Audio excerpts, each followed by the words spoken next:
Thermodynamics में अभी तक आपने बोला कि थर्मोडायनामिक्स साइंस की वो ब्रांच है जहाँ पर हम लोग एनर्जी का ट्रांसफॉर्मेशन पढ़ते हैं। उसके बाद आपने कहा कि थर्मोडायनामिक स्टडी हम लोग with the help of system करने वाले हैं। सिस्टम आपके पास 3 टाइप के होते हैं, क्लोज सिस्टम होता है, ओपन सिस्टम होता है और आइसोलेटेड सिस्टम होता है। उसके बाद आपने कहा कि जनरली हम लोग थर्मोडायनामिक्स के अंदर क्लोज सिस्टम की बात करने वाले हैं। क्लोज सिस्टम के अंदर हमारे पास कुल मिला के 4 टाइप के वेरिएबल्स होते हैं, पी वी एस टी। उन चारों वेरिएबल्स के कोरस्पॉन्डिंग हमारे पास 4 थर्मोडायनामिक पोटेंशियल होते हैं, HGAU।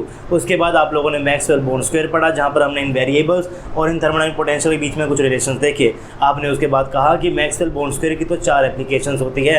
आप वहाँ से डायरेक्ट वैल्यू निकाल सकते हैं वेरिएबल्स की, आप वहाँ से चेंज इन थर्मोडायनामिक पोटेंशियल निकाल सकते हैं, आप वहाँ से निकाल सकते हैं relation between partial derivative of variables, और आप वहाँ से बता सकते हैं क्राइटेरिया ऑफ स्पॉन्टेनिटी क्या होता है। उसके बाद आपने कहा कि आपको कंप्लीट डेरिवेटिव की जरूरत पड़ने वाली है, आपको पार्शियल डेरिवेटिव की जरूरत पड़ने वाली है। तो हमने कंप्लीट डेरिवेटिव निकालना सीखा, हमने पार्शियल डेरिवेटिव को निकालना भी सीखा। उसके बाद हमने बात की आइडियल गैस इक्वेशन की। आइडियल गैस इक्वेशन को लेते हुए हमने कुछ पार्शियल डेरिवेटिव को याद किया, हमने उनको याद करने की ट्रिक को भी याद किया। उसके बाद हमने वंडर वॉल गैस इक्वेशन के लिए, reduce form of wonder wall gas equation के लिए भी पार्शियल डेरिवेटिव को निकालना सीख लिया। उसके बाद हम लोगों ने पढ़ा क्या होती है थर्मोडायनामिक कोफिशिएंट। हमने अल्फा को पढ़ा, बीटा को पढ़ा और गामा को पढ़ा। आज के लेक्चर के अंदर हम लोग स्टार्ट करने वाले हैं क्या होते हैं स्टेट फंक्शन, क्या होते हैं पाथ फंक्शन, और उसके बाद हम लोग देखेंगे कि आखिर उल्लर थ्योरम क्या होती है, या फिर उल्लर थ्योरम के थ्रू हम लोग स्टेट फंक्शन को किस तरीके से डिफाइन कर सकते हैं। तो चलिए शुरू करते हैं आज का लेक्चर।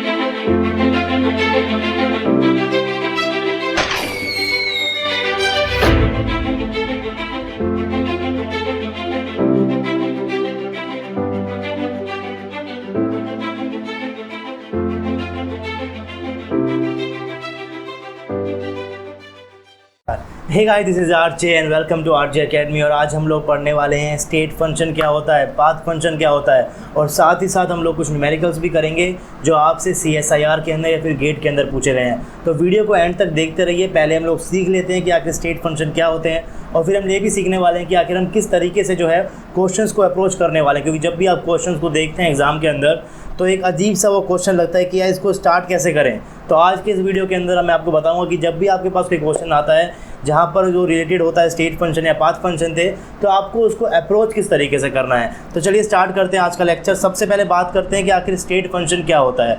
तो आप लोग 11th क्लास से 10th क्लास से इस चीज़ को पढ़ते हुए आ रहे हैं कि यह स्टेट फंक्शन मेरा वो फंक्शन होता है जो मेरा पाथ के ऊपर डिपेंड नहीं करता है, फिर पाथ फंक्शन मेरा वो होता है जो पाथ के ऊपर डिपेंड करता है। तो एक बेसिक डेफिनेशन है, डेफिनेशन बिल्कुल सही है, यही एक बेसिक डेफिनेशन होती है स्टेट फंक्शन की। अगर मैं बात करूँ स्टेट फंक्शन को एक लाइन में डिफाइन करने के लिए, तो मैं बोल सकता हूँ कि स्टेट फंक्शन मेरा वो फंक्शन है जो पाथ के ऊपर डिपेंड नहीं करता, पाथ फंक्शन मेरा वो फंक्शन है जो पाथ के ऊपर डिपेंड करता है। तो बेसिक ये एक बेसिक डेफिनेशन होगी, लेकिन इसकी कुछ फीचर्स भी होते हैं, कुछ कैरेक्टरिस्टिक्स भी होती है स्टेट फंक्शन की। आज हम उन फीचर्स की बात करेंगे, उन कैरेक्टरिस्टिक्स की बात करेंगे। तो सबसे पहले एक बेसिक सा आइडिया मैं आपको देता हूँ कि आखिर स्टेट फंक्शन क्या होता है, पाथ फंक्शन क्या होता है। ये सब चीज़ें आपने की हुई है, तो मैं थोड़ा जल्दी जल्दी यहाँ पर इन चीज़ों को निकाल देता हूँ। मान लीजिए आपके पास कोई प्रोसेस हो रहा है। फर्स्ट ऑफ ऑल वो गया किससे, वो A स्टेट से गया B स्टेट के अंदर, B से गया C के अंदर, और C से गया D स्टेट के अंदर। मैं सबसे पहले बात कर रहा हूँ इस सेंटर जो मैंने यहाँ पर लिखा हुआ है ABCD, इस प्रोसेस की मैं यहाँ पर बात कर रहा हूँ। और मान लीजिए कोई हमारा पार्टिकल A से B में गया, B से C में गया और C से D में गया, और मैं इंटरेस्टेड हूँ उस पार्टिकल की काइनेटिक एनर्जी को निकालने के लिए।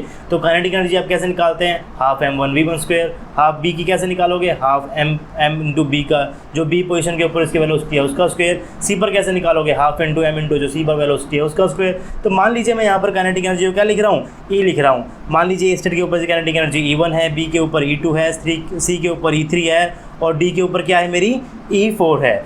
तो अगर मैं बात करूं कि मेरा चेंज क्या निकला काइनेटिक एनर्जी में A से लेके D तक जाने के लिए, तो मैं हर छोटे छोटे प्रोसेस का चेंज निकाल लेता हूं, बाद में उन चेंज को क्या कर दूंगा, ऐड कर दूंगा।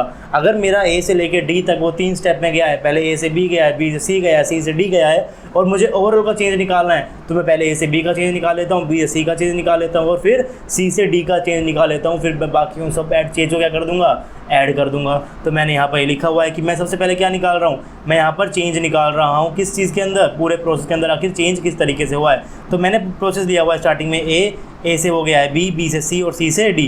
तो मैंने क्या किया, मैंने जो बीच में छोटे छोटे टुकड़े थे, छोटे छोटे प्रोसेस थे, उनको मैंने अलग अलग चीज़ें निकाले, क्या कर दिया, ऐड कर दिया। मैंने यहाँ पर ऐड किया delta E of AB plus delta E of BC plus delta E of CD। अब आपको पता ही होगी आप डेल्टा को कैसे लिखते हैं। मान लें अगर आप जहाँ पर डेल्टा T पढ़ते हो, चेंज इन टेम्परेचर पढ़ते हो, तो क्या करते हो आप, T final minus T initial, तो उसी तरीके से मैं यहाँ पर डेल्टा ई ए भी लिख दूंगा। डेल्टा ई मेरा क्या हो जाएगा, ई बी माइनस ई ए। फिर मेरा डेल ई बी सी क्या हो जाएगा, ई सी माइनस ई बी। फिर मेरा डेल ई सी डी क्या हो जाएगा, ई डी माइनस ई सी। अब आप ध्यान से देखिए, ई सी तो मेरा यहाँ से कट जाएगा, ई ए तो मेरा यहाँ से, ई बी तो मेरा यहाँ से कट जाएगा, तो आपके पास क्या बचेगा, ई D minus E A, E D minus E A.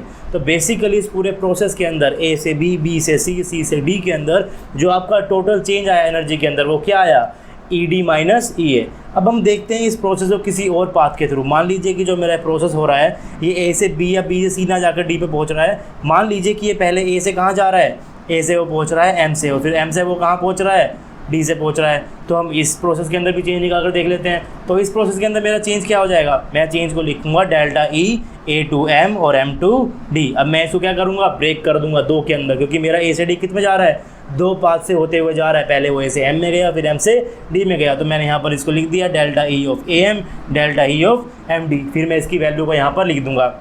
Delta E of A M क्या हो गया, E M minus E A. Delta E M D कितना हो गया, E D minus E M. तो आप यहाँ पे ध्यान से देखिए कि जो मेरा आई थिंक सो मैंने यहाँ पर कुछ गलत, हाँ आप ध्यान से देखिए, यहाँ पर जो है मेरा ई एम से ई एम कट जाएगा। अब मेरा ई एम से ई एम यहाँ पर कट गया, तो आपके पास क्या निकल कर रिजल्ट, आपके पास निकल कर आया ए डी माइनस ई ए। तो आप इस चीज़ को भी यहाँ पर नोट कर सकते हैं कि अगर मैं प्रोसेस ए से बी, बी से सी, सी से डी गया, तो भी मेरा चेंज क्या निकल कर आया, ए डी माइनस ई ए। अगर मैं प्रोसेस में गया ए से लेके एम और एम से लेके डी, तो भी मेरा क्या चेंज निकल कर आया, ई डी माइनस ई ए। अब मान लीजिए कि आपका प्रोसेस किसी भी अलग स्टेट के थ्रू ना जाकर क्या जा रहा है, डायरेक्ट ए से लेकर डी पर जा रहा है। वो सीधा कहाँ जा रहा है, ए से डी पर जा रहा है। तो यहाँ पर आपका डेल्टा ई ए क्या हो जाएगा, ये तो आपको सीधे से आप लिख सकते हो, डेल्टा ई डी कितना हो गया, ई डी माइनस ई ए।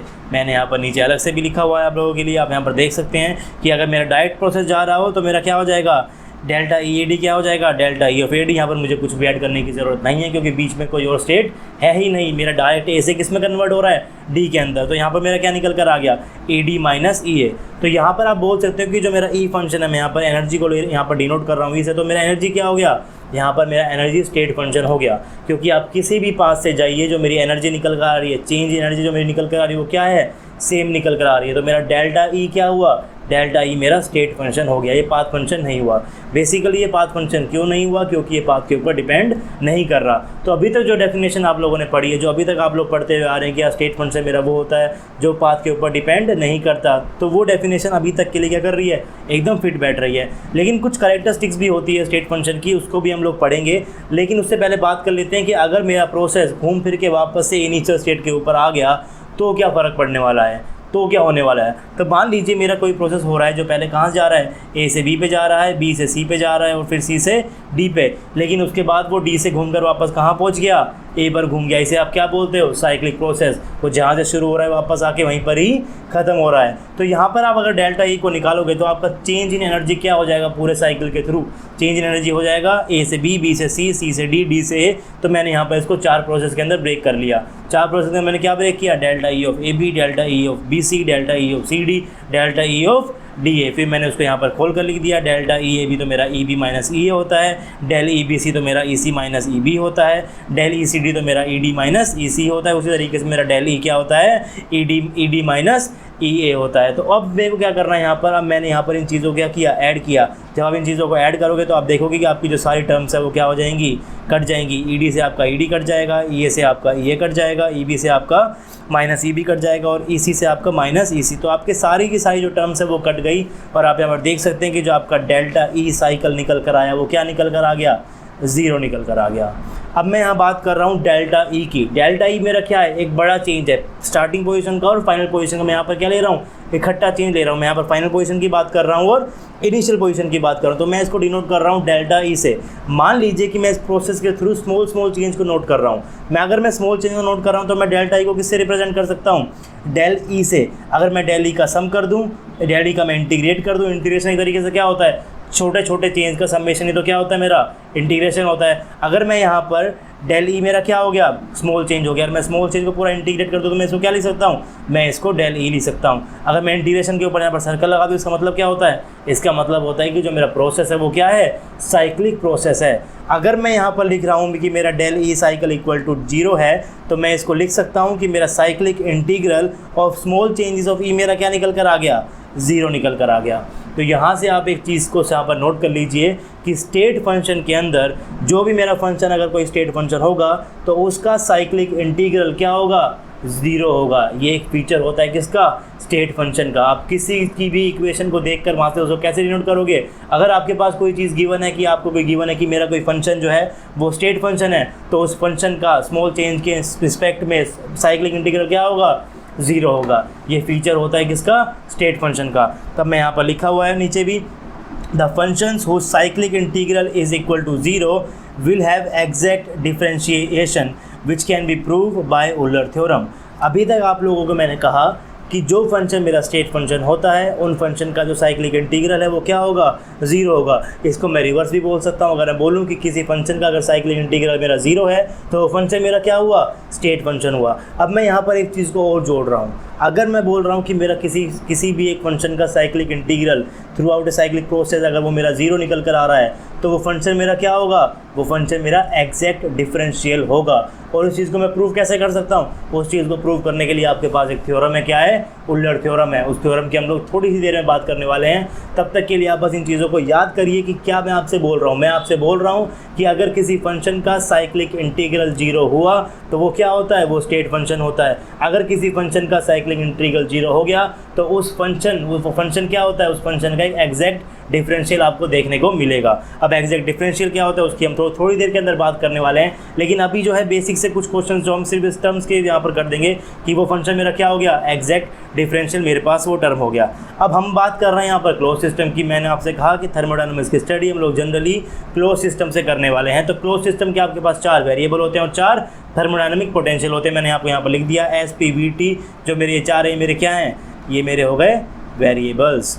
और अगर मैं बात करता हूँ इनकी तो एच जी ए यू मेरे क्या हो गए, ये हो गए थर्मोडायनामिक पोटेंशियल्स। तो कुल मिलाकर मैंने बात की यहाँ पर वेरिएबल्स और थर्मोडायनामिक पोटेंशियल की, ये मैंने लिखे हैं क्लोज सिस्टम के लिए। अगर मैं बात करता हूँ ओपन सिस्टम की तो मेरे पास यहाँ पर एन इंक्रीज़ हो जाता है और मेरे पास एक पोटेंशियल में म्यू इंक्रीज़ हो जाएगा। आप यहाँ पर इनको भी लिख सकते हैं, एन और म्यू को भी आप यहाँ पर लिख सकते हैं। तो सभी थर्मोडायनामिक पोटेंशियल और सभी थर्मोडायनामिक वेरिएबल्स आपके पास क्या होते हैं, वो होते हैं स्टेट फंक्शन।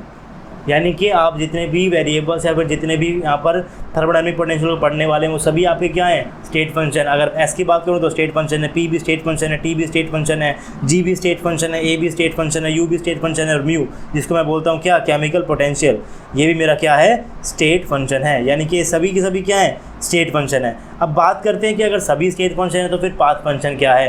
पाथ फंक्शन आप पढ़ते होंगे डब्ल्यू मेरा वर्क डन होता है। वर्क डन और हीट, वर्क डन और हीट क्या होते हैं, आपके पास पाथ फंक्शन होते हैं। साथ ही साथ मैं यहाँ पर स्पेसिफिक हीट और लिख देता हूँ क्योंकि स्पेसिफिक हीट भी आपका क्या होता है, आपका स्पेसिफिक हीट भी पाथ फंक्शन होता है। जब हम स्पेसिफिक हीट पढ़ेंगे तो वहाँ पर मैं इसकी बात करूँगा कि आपकी स्पेसिफिक हीट जो है वो पाथ फंक्शन है या फिर स्टेट फंक्शन है। तो अभी तक आपने एक चीज़ को नोटिस किया, अभी तक मैंने जो आपको बताया वो ये बताया कि अगर आपका कोई फंक्शन स्टेट फंक्शन होगा तो वो पाथ इंडिपेंडेंट होगा, वो पाथ के ऊपर डिपेंड नहीं करेगा। अगर कोई फंक्शन आपका स्टेट फंक्शन है तो स्मॉल चेंजेस के कोरस्पोंडिंग उसका साइक्लिक इंटीग्रल क्या होगा, 0 होगा।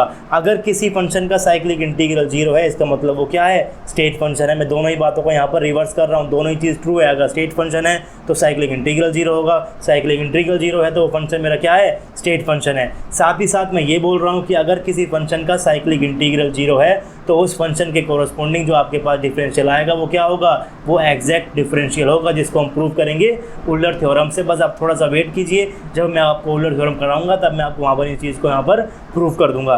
तो एक चीज़ मैंने यहाँ पर अलग से लिख भी दी गई है, cyclic integral corresponding to state function is 0, और मैंने यहाँ पर लिख दिया cyclic integral corresponding to path function is non 0। ये तो थोड़ा सा कॉमन सेंस ही, अगर साइक्लिक इंटीग्रल मेरा स्टेट फंक्शन कोरस्पोंडिंग 0 होगा तो पाथ फंक्शन कोरस्पोंडिंग वो क्या हो गया, नॉन 0 हो गया। स्टेटमेंट का मेरा मतलब क्या हो गया, स्टेटमेंट का मैं मतलब हो गया, अगर मैं यहाँ पर लिखता हूँ, अगर आपको कहीं भी कोई टर्म लिखी हुई आती है जहाँ पर मैं लिख रहा हूँ कि क्या मेरा 0 है, जी हाँ ये मेरा 0 है। अगर मैं यहाँ पर लिख देता हूँ dt, क्या ये आपका 0 है साइक्लिक इंटीग्रल, क्या कि जी हाँ ये 0 है, क्योंकि t तो मेरा क्या होता है, पाथ फंक्शन होता है। अगर मैं यहाँ पर लिख देता हूँ कहीं भी साइक्लिक इंटीग्रल ऑफ dg, क्या ये 0 होता है, जी हाँ 0 होता है। अगर मैं लिख देता हूँ कहीं भी dq 0, तो क्या ये 0 होता है, तो ये स्टेटमेंट मेरी गलत हो जाएगी। गलत क्यों हो जाएगी, क्योंकि मेरा q क्या होता है, q तो मेरा पाथ फंक्शन होता है, और पाथ फंक्शन के कोरस्पोंडिंग जो आपका साइक्लिक इंटीग्रल होता है वो क्या होता है, नॉन ज़ीरो होता है। तो इस लाइन का मतलब ये है, इस लाइन को हम किस तरीके से लिखते हैं, cyclic integral corresponding to state function is zero.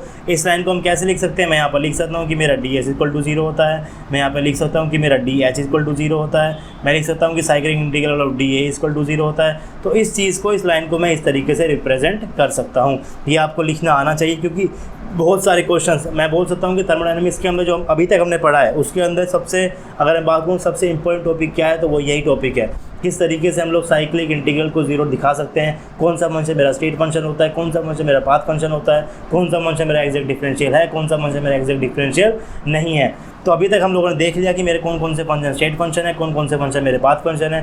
Thermodynamic के अंदर सारे के सारे थर्मोडायनामिक वेरिएबल और थर्मोडायनामिक पोटेंशियल क्या होते हैं, स्टेट फंक्शन होते हैं। जो आपके पास पाथ फंक्शन देखने को मिलेंगे वो आपको वर्क डन मिलेगा, हीट मिलेगा और स्पेसिफिक हीट कैपेसिटी मिलेगा। तो कुल मिलाकर बात करें तो 3 यानी कि वर्क डन, हीट और स्पीड कैपेसिटी आपके पास पाथ फंक्शन है। बाकी सब वेरिएबल और सब पोटेंशियल क्या है, स्टेट फंक्शन है। तो चलिए आगे बढ़ते हैं, और अब जो हमने पढ़ा है उसको वर्डिंग के अंदर यहाँ पर स्टेटमेंट्स के तौर के ऊपर आपको पढ़ लेते हैं, क्योंकि जनरली आजकल CSIR के अंदर जो है स्टेटमेंट बेस्ड क्वेश्चन भी आने लगे हैं। वो आपको स्टेटमेंट लिख कर देता है, आपको बताने की कौन सी स्टेटमेंट गलत है, कौन सी स्टेटमेंट सही है। तो अगर आपको किसी भी थ्योरी के बारे में अगर स्टेटमेंट आपको उनकी याद करनी है, तो आपको उन थ्योरी के स्टेटमेंट को एज इट इज़ याद करना है। आपको उन थ्योरी को समझना है कि थ्योरी के अंदर आपसे कहा गया है, क्योंकि जो क्वेश्चन स्टेटमेंट बेस्ड होते हैं वो काफ़ी ट्रिकी होते हैं। चारों की चारों स्टेटमेंट आपको वहाँ पर सही लगती है। तो स्टेटमेंट को याद करना भी बहुत ज़रूरी है। अगर आप किसी बुक को फॉलो करने को, मैं आपको इसीलिए यहाँ पर रिकमेंड कर रहा हूँ कि अगर आप किसी बुक को फॉलो करोगे तो वहाँ पर आप थ्योरी को स्टेटमेंट वाइज पढ़ोगे। अगर मैं वहाँ पर लिख रहा हूँ कार्नोट साइकिल, तो कार्नोट साइकिल की आप स्टेटमेंट वाइज पढ़ोगे, किस तरीके से कार्नोट साइकिल को परफॉर्म किया गया, किस तरीके से उसको वहाँ पर ऑब्जर्व किया गया, किस तरीके से उसको जो है वो वहाँ पर आपको बताया गया, कंक्लूजन क्या निकला उसका। तो वहाँ पर जो है आपको स्टेटमेंट वाइज उन चीज़ों को पढ़ने को मिलेगा। तो यहाँ पर हम लोग स्टेट फंक्शन की डेफिनेशन पढ़ लेते हैं। सबसे फंक्शन पहले डेफिनेशन तो वही होगी, the function whose value depend only on the initial state and the final state and does not depend on the path is called state function. तो बेसिक डेफिनेशन तो मेरी वही होगी, एग्जांपल मैंने वही लिया गया है। अगर मेरा कोई प्रोसेस ए से डी तक होने के अंदर बी और सी के थ्रू गया या फिर वो एम के थ्रू गया, तो मेरा साइक्लिक के अंदर मेरा जो चेंज होता है वो क्या होता है, सेम होता है। चाहे मैं ए से बी, बी से सी, सी से डी चला जाऊँ, या फिर मैं ए से एम और फिर डी चला जाऊँ, या फिर मैं ए से डायरेक्ट डी चला जाऊँ, जो मेरा चेंज होगा वो क्या होगा, सेम होगा। मेरा क्या निकल कर आएगा, वो ई डी माइनस ई ए निकल कर आएगा। मैंने अभी आपको ये चीज़ करके दिखाई है। फिर मैंने बात की जो मेरा साइक्लिक प्रोसेस होता है, साइक्लिक प्रोसेस के अंदर आपका जो डेल्टा ई यहाँ पर क्या होगा, जीरो होगा। यहाँ पर मैं ई को मैं किसी से नोट कर रहा हूँ, यहाँ पर मेरा ई रिप्रेजेंट कर रहा है हर एक स्टेट फंक्शन को। जो भी आपके स्टेट फंक्शन होते हैं उनका साइक्लिक चेंज क्या होगा, साइक्लिक चेंज वहाँ पर उनका क्या हो जाएगा, जीरो हो जाएगा। साइक्लिक चेंज को अगर मैं यहाँ पर स्मॉल चेंज का मैं कंसीडर करूँ, अगर मैं डेल्टा ई साइक्लिक को मैं स्मॉल चेंज के अंदर यहाँ पर लिखूँ, तो मैं उसको क्या लिख सकता हूँ, डी लिख सकता हूँ। उसके बाद जब मैं इसको इंटीग्रेट कर दूँगा तो मेरा किसके बराबर हो जाएगा, डेल्टा ई के बराबर हो जाएगा। तो डेल्टा ई को मैं लिख सकता हूँ small changes of integration of small changes of E. उसके बाद मैंने यहाँ पर इंटीग्रेशन के ऊपर साइकिल लगा दिया। ये आपको बता रहे कि जो आपका प्रोसेस है वो क्या है, साइक्लिक है। तो बेसिकली स्टेट फंक्शन के लिए आपके पास क्या होता है, delta E equal to zero होता है। यहाँ पर ई जो है वो कोई भी फंक्शन हो सकता है जो क्या हो, स्टेट फंक्शन होता है। उसके बाद मैं यहाँ पर लिख रहा हूँ कि अगर आपका कोई भी साइक्लिक इंटीग्रल किसी भी फंक्शन का जीरो है, तो जो आपका डी है उसको क्या कंसिडर करोगे आप, वो एक एग्जैक्ट डिफरेंशियल होता है। अभी के लिए आप बस इस चीज़ को याद रख लीजिए कि जो आपका स्टेट फंक्शन है उसके corresponding cyclic integral small changes का जीरो होता है। अगर आपका स्मॉल चेंजेस का साइक्लिक इंटीग्रल जीरो हो गया तो जो आपका फंक्शन है वो क्या है, एग्जैक्ट डिफरेंशियल है।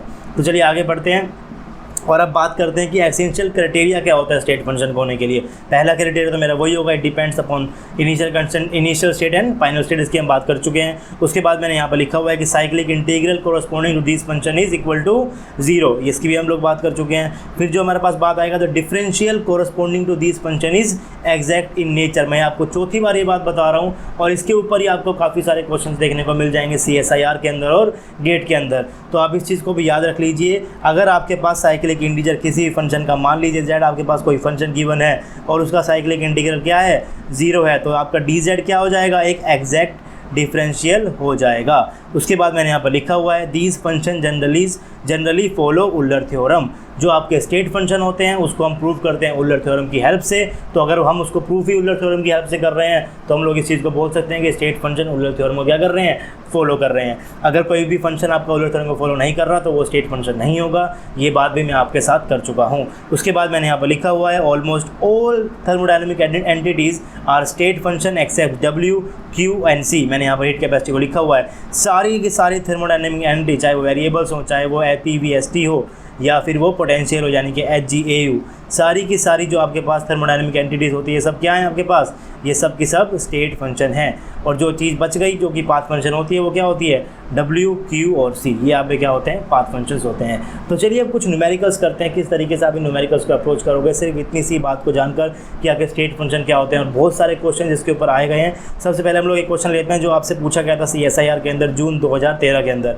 जो मैंने यहाँ पर क्वेश्चन लिखा हुआ है, जो आपके पास क्वेश्चन उस 2013 के जो पेपर के अंदर आया था उसके अंदर आपको B ऑप्शन गिवन था, C ऑप्शन गिवन था, E ऑप्शन गिवन था और F ऑप्शन गिवन था। आपको इन चारों ऑप्शन के अंदर बताना था कि कौन सा ऑप्शन जो है वो आपका करेक्ट है। अभी तक हम लोगों ने जितना पढ़ा है उसके बेस के ऊपर मैंने यहाँ पर 4 ऑप्शंस बनाए हुए हैं, A, B, C और D। आप इनके बेस के ऊपर अभी इसका आंसर कर सकते हो। मैंने यहाँ पर लिखा हुआ है कि del cyclic integral of ds equal to 0, cyclic integral dw equal to 0, cyclic integral dq equal to 0 या फिर cyclic integral dp is not equal to 0। तो इनमें से कौन सी चीज़ करेक्ट है। अभी मैंने आपको बताया कि जो आपके पाथ फंक्शन होते हैं उनके लिए साइक्लिक इंटीग्रल नॉन जीरो होता है, जो आपके स्टेट फंक्शन होते हैं उनके लिए साइक्लिक इंटीग्रल क्या होता है, 0 होता है। तो आपको पता है कि जो आपका S है वो क्या है, वो आपका स्टेट फंक्शन है, तो उसका साइक्लिक में 0 होगा।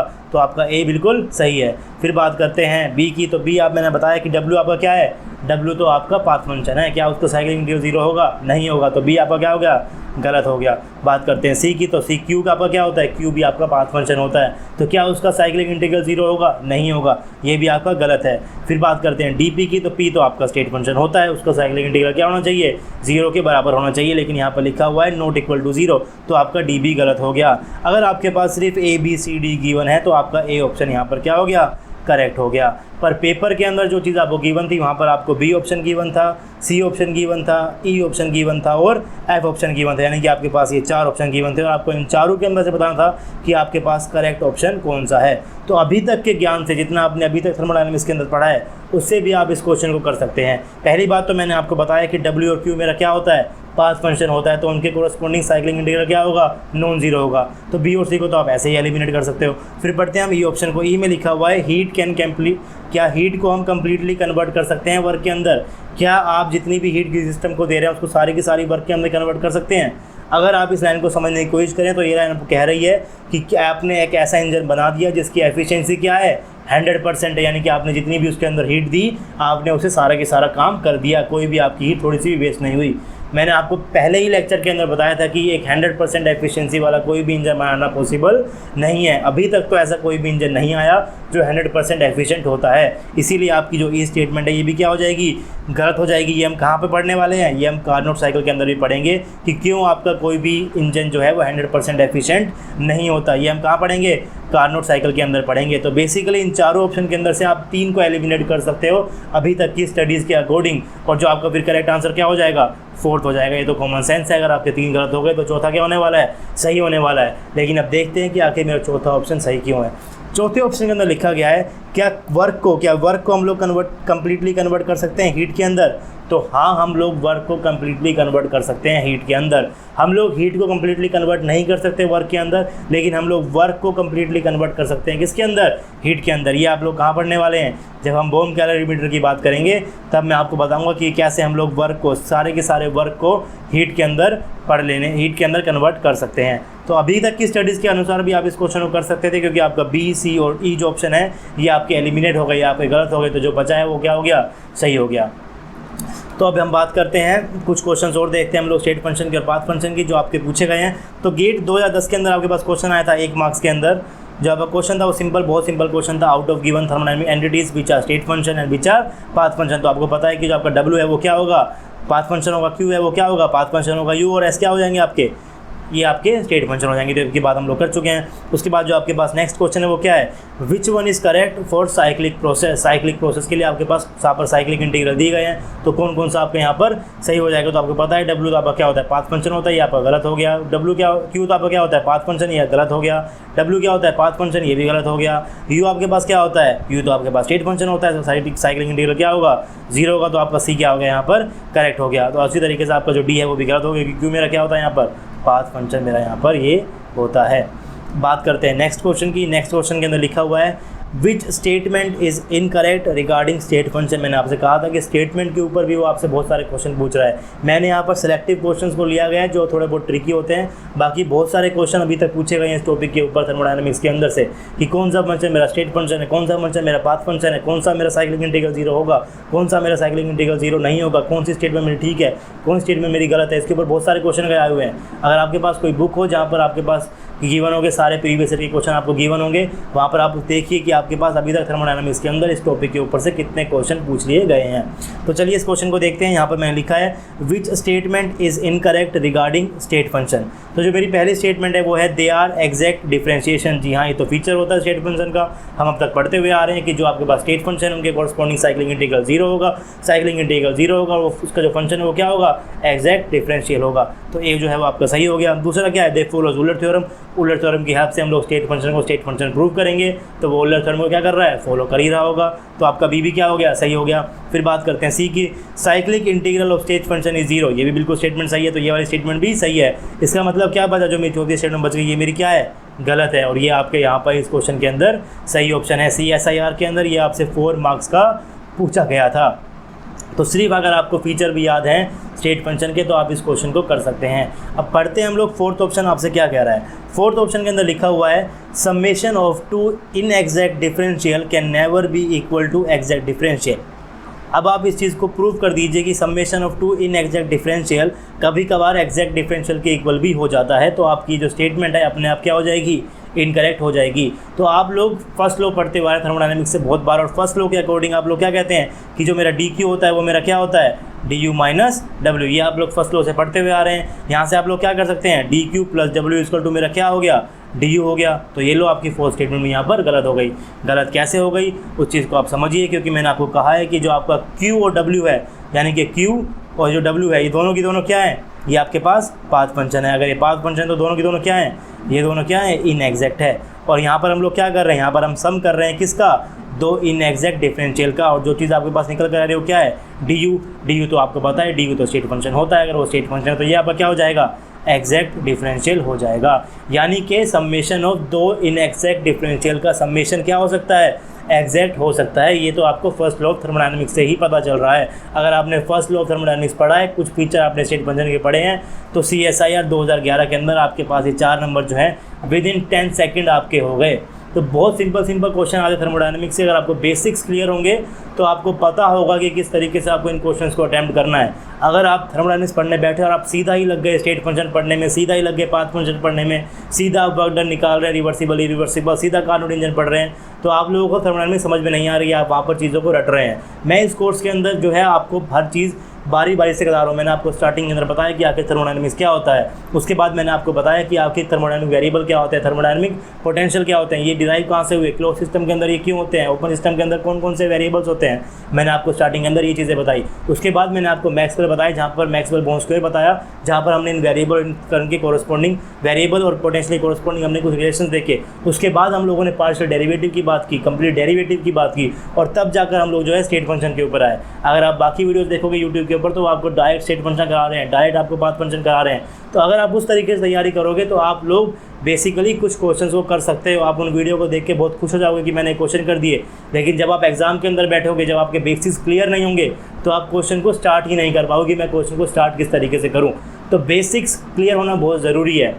अगर आपके बेसिक्स क्लियर हैं तो आपको क्वेश्चन को स्टार्ट करने की जो आपकी अप्रोच होती है वो भी आपकी क्या हो जाती है, स्ट्रॉन्ग हो जाती है। तो चलिए बात करते हैं हम लोग नेक्स्ट क्वेश्चन की। नेक्स्ट क्वेश्चन के अंदर मैंने लिखा हुआ है which option states only state function. ये CSIR 2011 के अंदर आया था 2 मार्क्स के अंदर, और ये आपको करना है क्वेश्चन को कि आप किस तरीके से कर सकते हैं। जो आपके पास ऑप्शन है वो क्या है, Q/T, Q-W, Q/T, Q और W, Q और Q-W। तो एक चीज़ तो आपको पता है कि जो आपका Q होता है वो क्या होता है, पाथ फंक्शन होता है। Q तो आपका C में भी है, Q तो आपका D में भी है, और Q तो आपका B में भी है। तो बेसिकली आपके C, B और D तीनों डायरेक्ट एलिमिनेट हो गए, और जो आपका सही आंसर है वो क्या हो गया, A हो गया। अब देख लेते हैं कि आखिर ये A ऑप्शन सही क्यों है। ठीक है, क्योंकि A के अंदर मैंने क्या लिखा हुआ है, Q/T, यानी कि क्या, मैं इसको क्या बोल सकता हूँ, एंट्रोपी, क्योंकि आपको पता है सेकंड लॉ थर्मोडायनेमिक्स से कि जो मेरा DS होता है वो क्या होता है, dQ/T। तो बेसिकली मेरी एंट्रोपी किसके बराबर होती है, लगभग Q/T के बराबर होती है। और एंट्रोपी तो आपको पता है क्या होता है, एंट्रोपी तो आपका स्टेट फंक्शन होता है। यहाँ से आपका जो है Q/T तो क्या डिराइव हो गया, स्टेट फंक्शन डिराइव हो गया। अब बात करते हैं Q-W आपका स्टेट फंक्शन कैसे हुआ। तो अभी तक मैंने थोड़ी देर पहले बात की थी फर्स्ट लॉ ऑफ थर्मोडायनामिक्स की, जहाँ में लिखा हुआ था dQ आपका क्या होता है, du-W। अब जो आपका W है, ये आप जब साइन कन्वेंशन पढ़ेंगे, जब हम वर्क डन निकालेंगे आगे जाकर रिवर्सिबल के अंदर, ये आपको पता भी होगा कि जब सिस्टम के ऊपर काम होता है तो W हम पॉजिटिव लेते हैं, जब सिस्टम काम करते तो W हम लोग नेगेटिव लेते हैं। तो यहाँ पर जब मेरा W नेगेटिव होगा तो यहाँ पर मैं ये भी लिख सकता हूँ कि मेरा यहाँ पर क्या निकल कर आ जाएगा, dQ + W इक्वल टू क्या हो गया, du हो गया। मेरा वर्क डन जो है नेगेटिव भी हो सकता है, मैं सिस्टम काम करता हूँ, मैं यहाँ से इसको dQ + -W साइन कन्वेंशन लिख सकता हूँ इक्वल टू du, और मैं लिख सकता हूँ कि मेरा क्या हो गया, dQ - W equal to du। तो यहाँ पर आप देखिए Q और W आप यहाँ पर ले रहे हैं, बेसिकली आप Q के अंदर से W को माइनस कर रहे हैं, आपको क्या निकल कर आ गया, du निकल कर आ गया। और du क्या होता है, स्टेट फंक्शन होता है, ये आपको पता ही है। तो जो आपका A ऑप्शन है वो क्या हो गया, यहाँ पर सही हो गया। अगर आपको बेसिक्स क्लियर हैं तो आप इन क्वेश्चंस को इजीली कर पाओगे, जो कि स्टेट फंक्शन रिलेटेड है, पाथ फंक्शन रिलेटेड है, कि कौन कौन सा आपका जो है स्टेट फंक्शन है, कौन कौन सा जो है आपका पाथ फंक्शन होता है। तो नेक्स्ट लेक्चर के अंदर हम लोग स्टार्ट करने वाले हैं उल्लर थ्योरम।